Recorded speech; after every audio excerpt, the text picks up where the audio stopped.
Barry Coziahr, welcome to Listening with Leaders. You are the founder of Freetime Solutions, which is found at freetime.solutions, not .com, but freetime.solutions. Welcome to the show.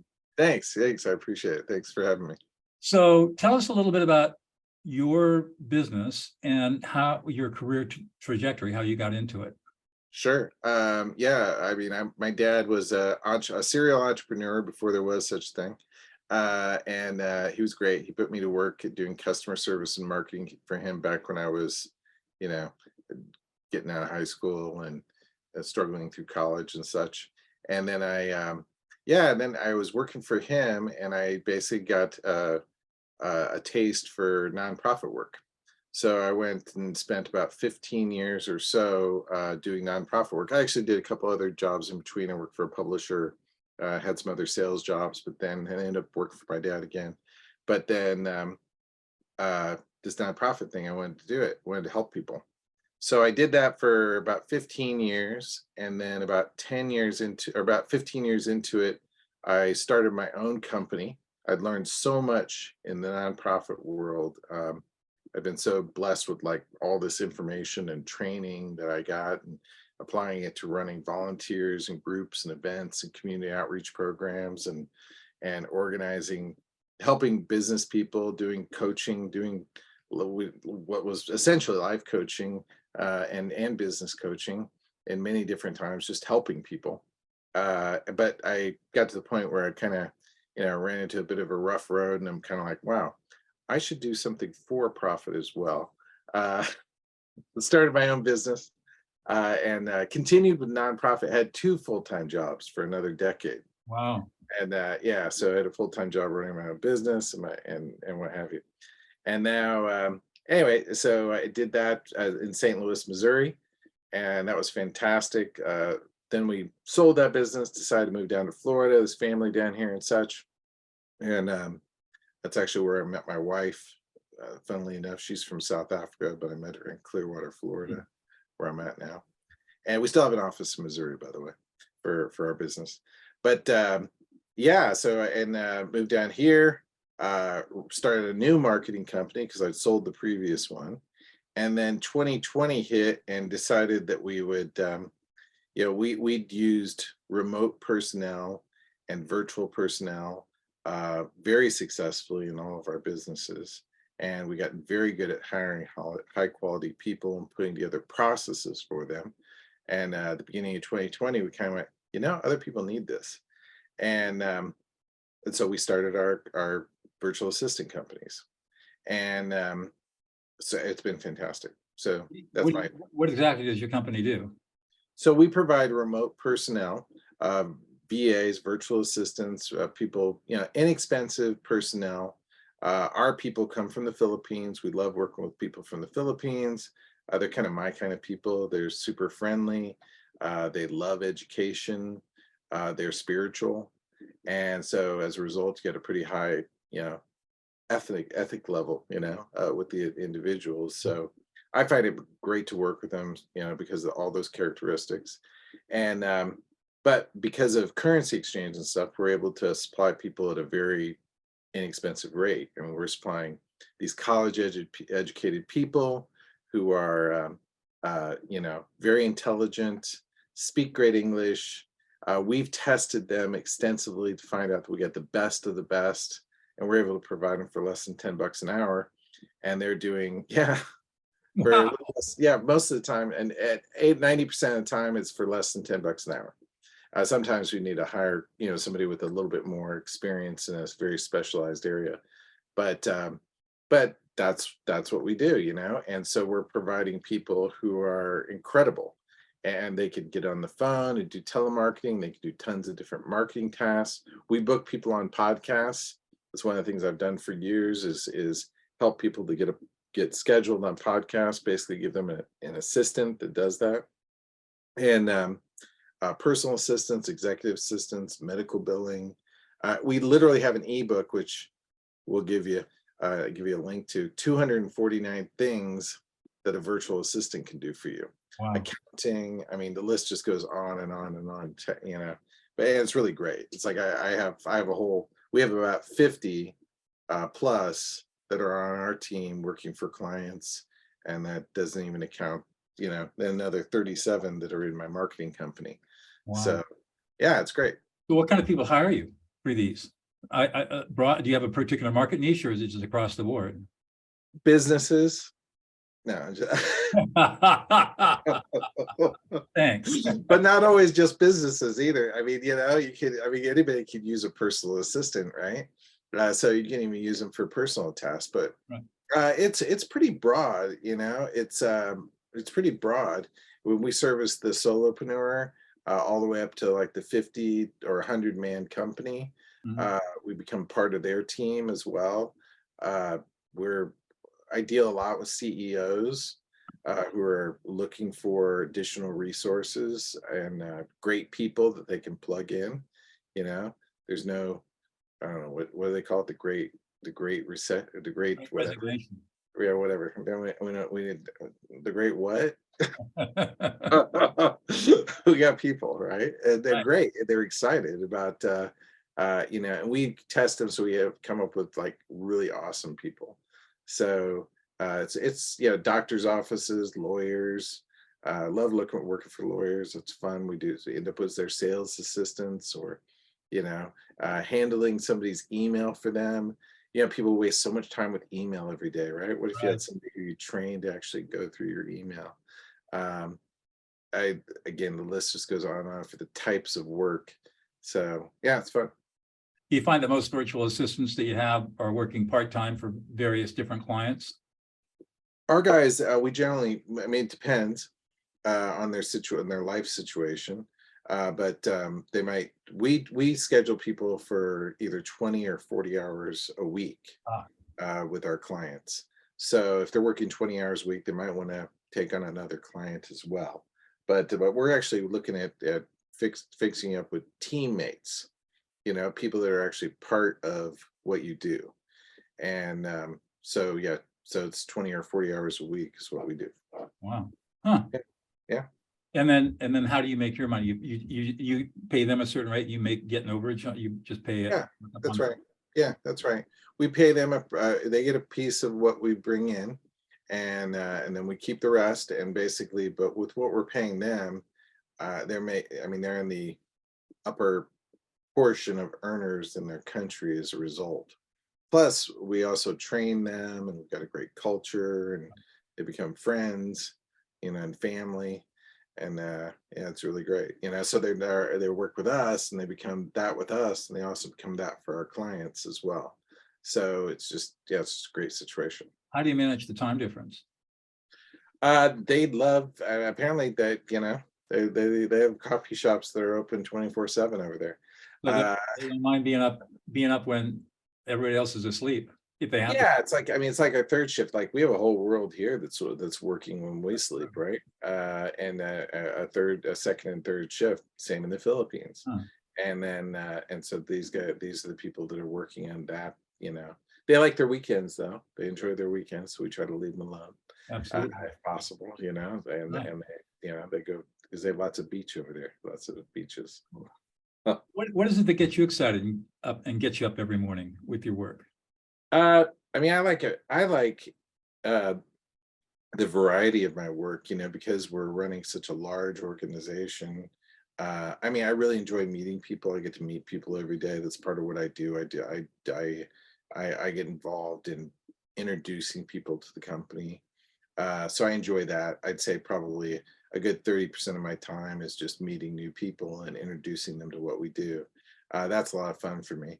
I enjoy diving into different parts of the organization and turning it inside out so that it produces an incredible product, like the whole hiring arena. I mean, that is a thing where, I mean, that's a thing we could sell. We're that good at it. But that's what we do, and we do sell it, I guess, because we're doing testing, we're finding these great people. So I like digging in and uh, tearing apart something and putting together a machine that works really, really cool. And then finding great, there's so many cool pieces of it. Finding great people, training them, improving their skills. Um, yeah. And then being on podcasts. You you get over to the Philippines much? I have, I haven't yet, but we just started doing some serious traveling.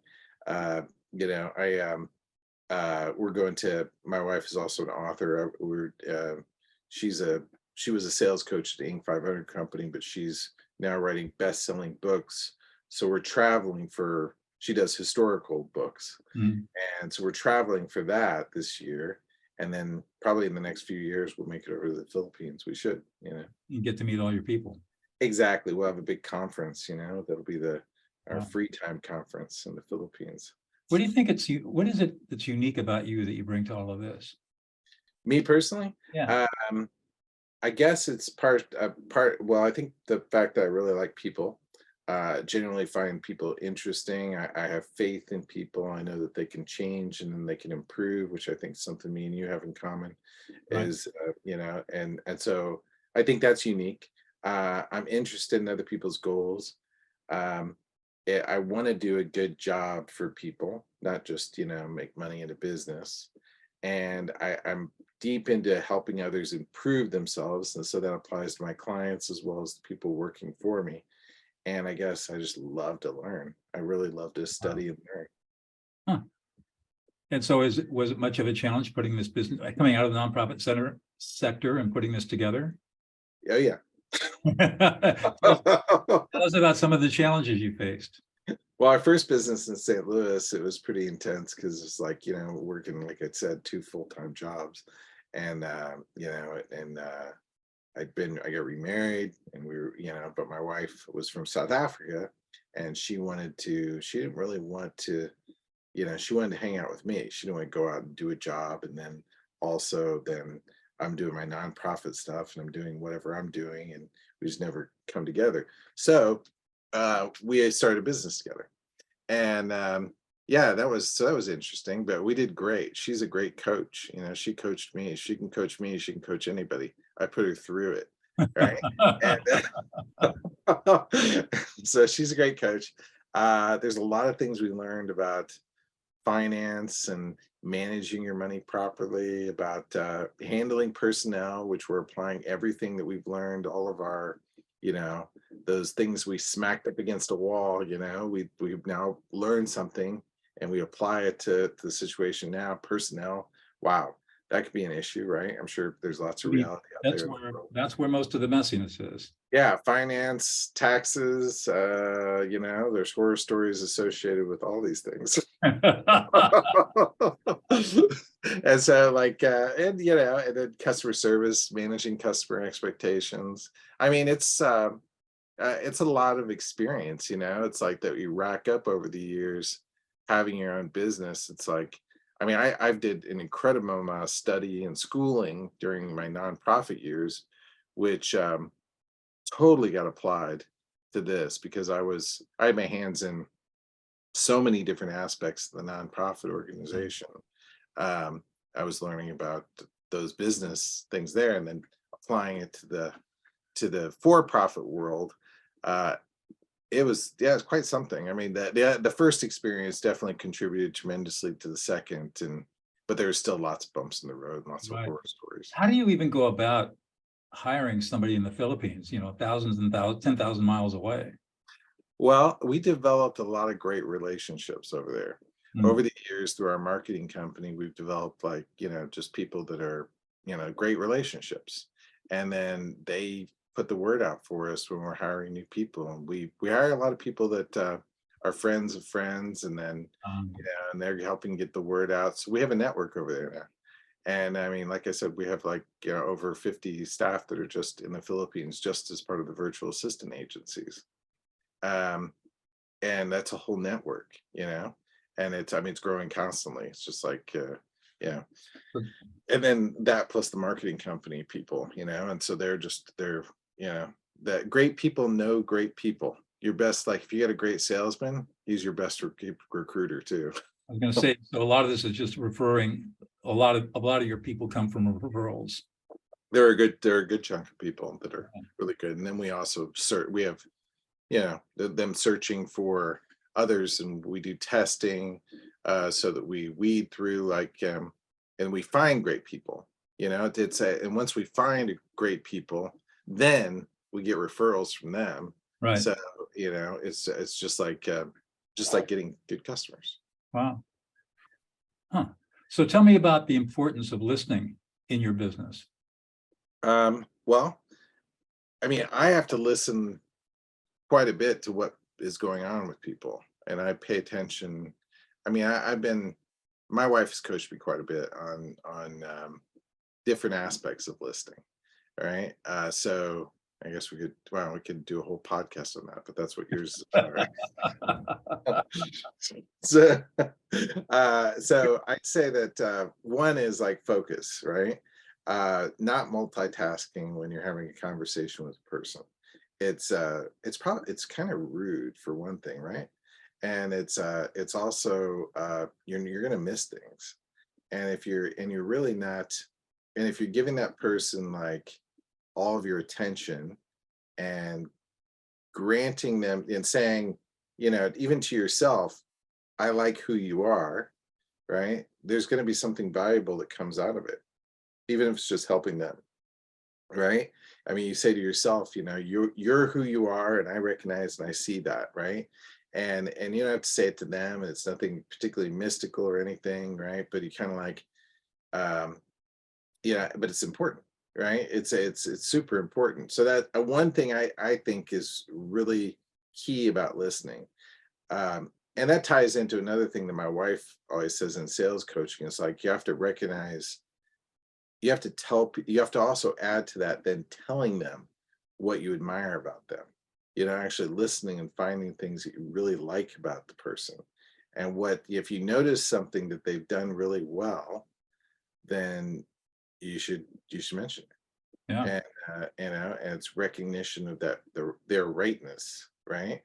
Because they probably don't get told it enough. No. But it needs to be. And the other thing is, when you do open your mouth, it needs to be real and not BS.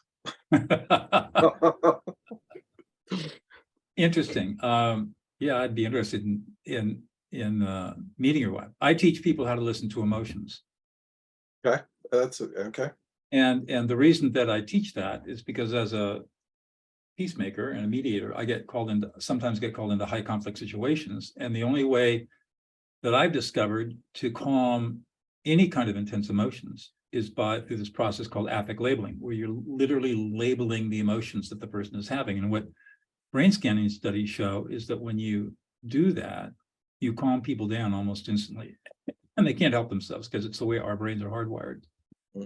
And it's the foundational skill that we use in my Prison of Peace project that I co-founded with Laurel Coffer, where we're training people serving life and long-term sentences how to be powerful peacemakers in prison.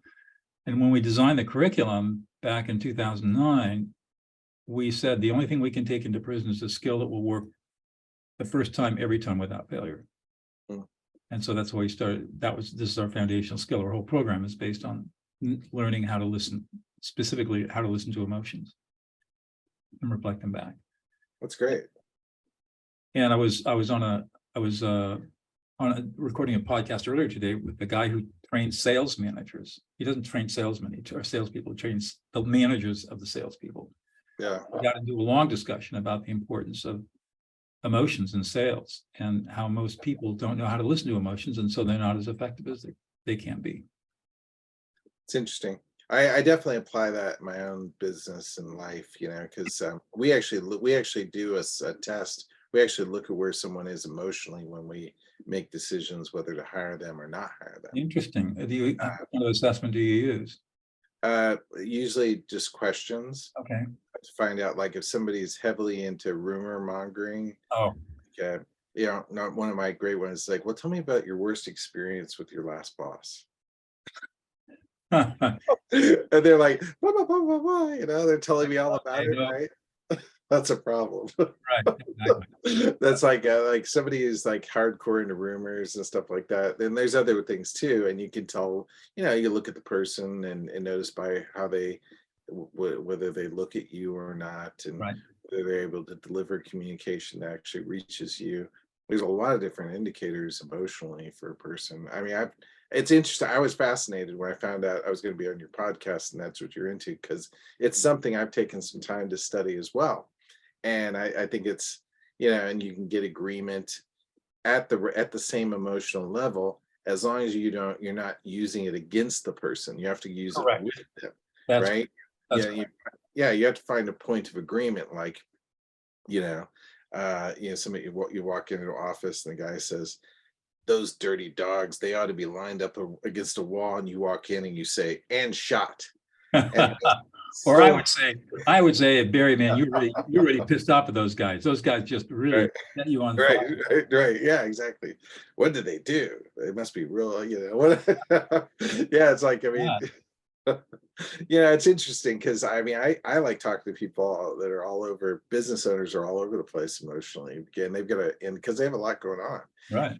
And I think you've hit it on the nail. It's like, I mean, if you could recognize where a person is, you can, and if you talk to them and you're actually genuinely care and you're interested, you can chill out just about anything.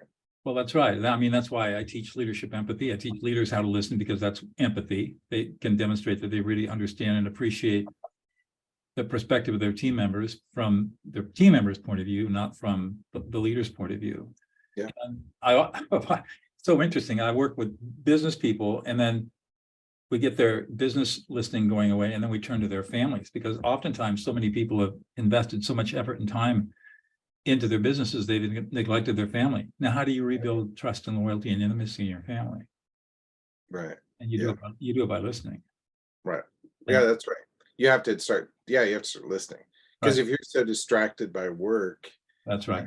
if you're not managing your time, which is part of, time management and delegation is part of what I want to teach from from Freetime Solutions, Right. right? I want to teach that from that organization, that basically, like, we're helping people to outsource things so they can go have dinner, with their wife, and Right. like, and because as an executive, you need the time to recalibrate, and you can't be so distracted that you can't have a conversation because you have so much going on. You Right. need people that you can trust, who can take things over for you, and you have to be willing to let them go. And That, then, there it is.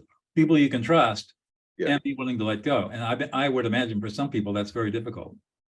yeah, but you do it gradually, and you work your way, into doing it more and more, and you say you let go and you have them do their thing, right?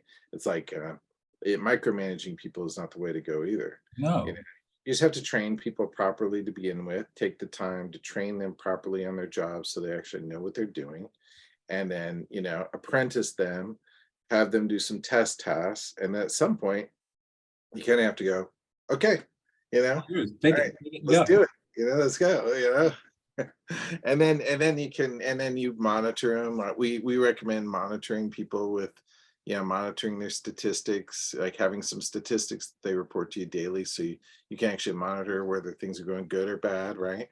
And when they not going that great, check in, right? Otherwise, let people get on with it.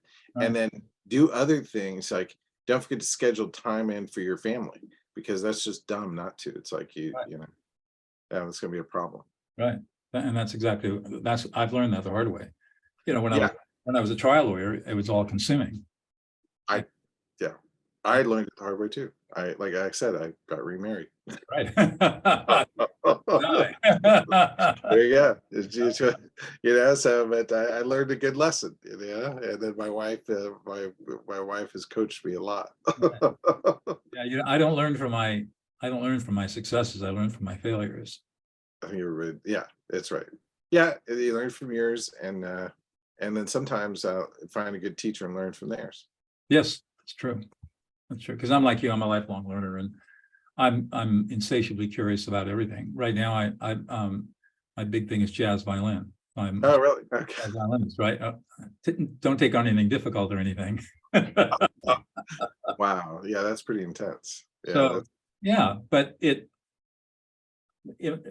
way I see it, always be a beginner at something, I and think so. that keeps me humble, and it keeps me in that curiosity mode. Yeah, I take classes every week. I join in, take classes, and I go to classes, and I'm constantly studying. Every single week I'm digging in, and studying stuff and doing exactly that thing. No musical instruments or other languages for me yet, but maybe Spanish, or maybe I'll pick up the guitar again one of these days. Yeah, Spanish has always been on my list. I just haven't. I think I haven't come back to it because I'm not strongly motivated. It's something I'd like to do, but I'm not motivated enough to put the hours in. I think I found a good teacher, by the way. If anybody wants to, I'll tell you that. Spanish speaking teacher. Yeah, 2x Pats. He's got a YouTube channel, 2x Pats. Oh. He teaches he's from Florida, and he teaches people about how to relocate permanently or for a portion of the year in Mexico, and he teaches you Spanish as well. Oh wow! If you want to spend if you're going to spend that much time in Mexico, you better learn Spanish. Learn the language. Exactly. Yeah, so that's on my list. So what does the future hold for you? I'd say what I want to, I'm going to continue to grow these businesses. And I'm starting to pour resources as I grow the businesses and help help business owners, because that's a passion. I enjoy helping small business. Which my small business apparently is up to 500 employees, right? There's the technical definition of a small business. Is that right? Yeah. I would say 50 employees, but yeah, I know, me too, until I looked it up. But yeah, apparently for some people that's definition. So I like helping small businesses in general. Most of ours are 50 or less. But yeah, and the future brings basically putting more resources into nonprofit work, because I feel like I just have responsibility, like you do, to give back to the community. I've done many years of it, but the job didn't stop just because I'm not doing it full time. There's still like lots of people that need help.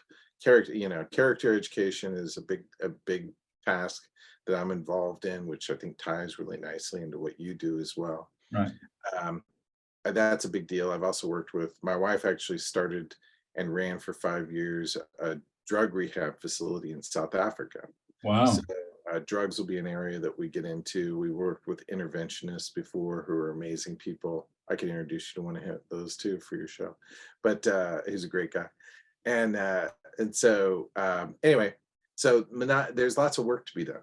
And if we don't make the world, it's our world, right? So we sure, our businesses obviously contribute in a positive way, and hopefully I'm working with great people who are helping others with what they do. That's happening. But then there are societal ills that I actually want to directly do something about. So the bigger I get as a business, the more resources I want to pour into that type of work.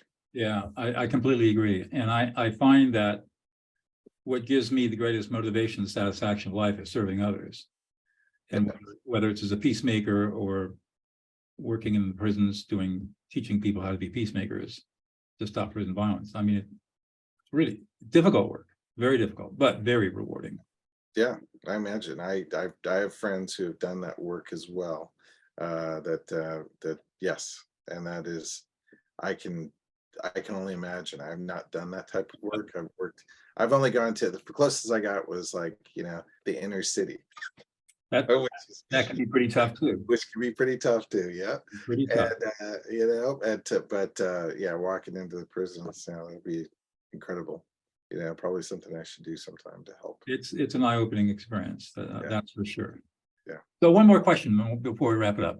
What's one thing about yourself that we would never know unless you revealed it to us? One thing about myself that we would never know unless I revealed it to you. Goodness.